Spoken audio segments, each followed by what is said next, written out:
Ada sebuah video di mana saya dikirim linknya menceritakan ramalan Jayabaya tentang keadaan dunia saat ini. Lalu dia menggabungkan sejarah 7 presiden belakangan di Indonesia yang ternyata berpola atau ada polanya. Pola sepertinya halnya di Amerika. Rakyat Amerika memilih yang sesuai dengan kebutuhan bangsa Amerika pada saat itu untuk mengantisipasi masa depan dan manfaat yang akan rakyat dapatkan ke depannya. Jadi kalau rakyat Amerika perlu keuntungan finansial alias rakyatnya mau kaya, maka Partai Republik lah yang terpilih menang. Karena Partai Republik cirinya menurunkan pajak dan menswastakan negara. Kalau Partai Demokrat yang terpilih, pajak naik namun fasilitas negara untuk rakyat jadi gratis dan lengkap seperti sarana kesehatan dan pendidikannya. Demikian juga 7 presiden Indonesia menjabat selama ini, maka semua bergaya sama, yaitu heavy on government atau berciri apa-apa pemerintah, ala Partai Demokratnya Amerika, ala sosialisnya Tiongkok. Sementara para kandidat yang akan bermain di 2024 saat ini semuanya berciri sama, berpola sama dengan 7 presiden yang telah berkuasa, apa-apa pemerintah. Hanya Bosman Sontoloyo yang punya konsep heavy on swasta atau menswastakan kegiatan membangun ekonomi terbesarnya dan menurunkan pajak konsepnya seperti Partai Republiknya Amerika. Untuk hal ini memang kembali ke masyarakat karena konsep menswastakan pemerintah belum pernah terjadi sebelumnya, atau mengikuti swasta terutama UKM dalam porsi besar lebih dari 80% ekonomi belum pernah terjadi sebelumnya dalam 7 pemerintahan yang telah berjalan. Selama ini memang tenaga kerja 96% diserap UKM, namun ekonomi UKM hanya 40% saja dari porsi ekonomi nasional. Sisanya adalah anggaran pemerintah dan oligarki. Sudah 7 presiden polanya ya seperti ini.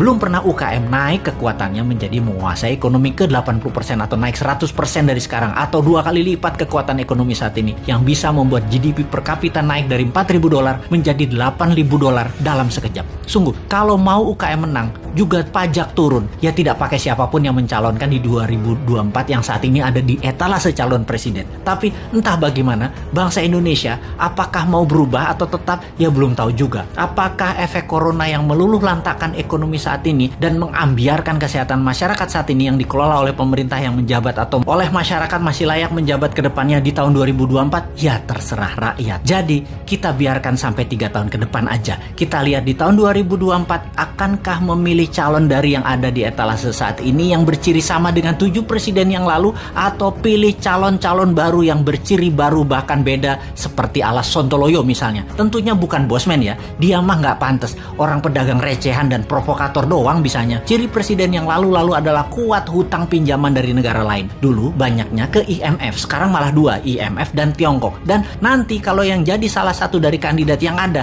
rasanya sama, berhutang juga. Hanya konsep bernegara MMT yang berani cetak duit berbasis proyek anak negeri. Proyek ini berbasis UKM. Kalau UKM mau maju, ya pilih model MMT. MMT itu pro swasta banget dan menurunkan pajak. Kalau lihat dari pajangan etalase, ya mereka kebanyakan memuja pilihannya tadi hanya orangnya, bukan konsep bernegaranya. Karena tidak satu pun punya konsep. Asli mereka yang mau jadi presiden saat ini punyanya satu, bagaimana jadi populer agar terpilih. Mek ngono tok ilmunya. Bener deh, bagaimana supaya Anda memilih mereka? Citra aja dibenerin, bukan konsep yang mereka jual. Kalau Bosman, citranya kan kampungan, provokator, komentarnya norak, kulitnya hitam. Jadi karena karakternya nggak bisa dijual, maka dia jual konsep. Itu pun norak. Mainstream ya tetap maunya ngutang asing. Yang anti hutang asing kecil banget, yang mendukung UKM malah nggak ada. Akhirnya UKM-nya senang ngutang juga kalau cari duit. Kapan berubahnya bangsa ini? Begitu kuat doktrin minjem itu di kepala semua pejabat sampai UKM-nya pun tidak ada alternatif lain. Kembali ke video yang linknya saya dapat